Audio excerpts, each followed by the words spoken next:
జై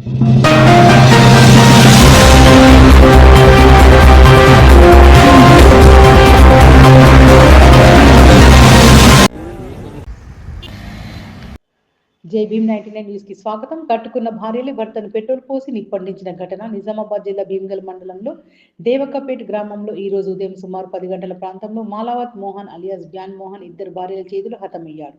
మృతుడికి ఇద్దరు భార్యలు, పెద్ద భార్యకు ముగ్గురు ఆడపిల్లలు, చిన్న భార్యకు ఇద్దరు ఆడపిల్లల సంతానం కలదు. మృతుడు బ్యాన్మాలం వాయిస్తూ కుటుంబాన్ని పోషిస్తున్నాడు. తరచుగా తాగి రావడంతో వీరిద్దరి మధ్య తరచుగా గొడవలు జరుగుతుంటాయని, మృతుడికి గతంలో చిన్న భార్య చేయి విరగొట్టి గాయాల పాలు చేసిందని బంధువులు తెలిపారు.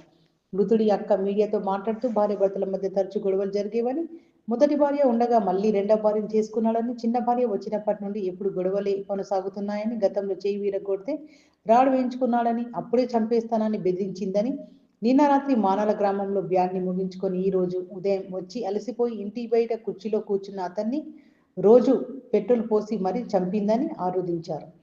మృతుడి కూతురు మాట్లాడుతూ మా నాన్నను అమ్మ ఎప్పుడు కొట్టేదని, ఇంట్లోకి వస్తేనే గొడవ చేసేదని రోధిస్తూ తెలిపారు. సంఘటన స్థలానికి చేరుకున్న పోలీసులు మృతదేహాన్ని పోస్టుమార్టానికి పంపి కేసు దర్యాప్తు చేస్తామని సిఐ పొన్నం సత్యనారాయణ గౌడ్, ఎస్కే సందీప్ తెలిపారు. 25th నవంబర్ రోజు ఏదైతే మనకు నిన్న జరిగినటువంటి మర్డర్ కేసులు అంటే మాలావత్ మోహన్ మర్డర్ కేసులో నిందితులను అప్రహెండ్ చేయడం జరిగింది. ఈరోజు పోలీస్ స్టేషన్లో అరెస్ట్ ఎఫెక్ట్ చూపెట్టడం జరుగుతుంది.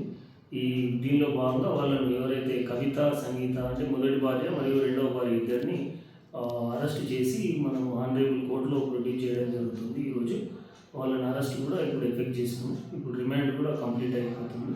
వాళ్ళను న్యాయస్థానం ముందు హాజరుపరిచి తదుపరి విచారణ జరుపుతాం. Thank you.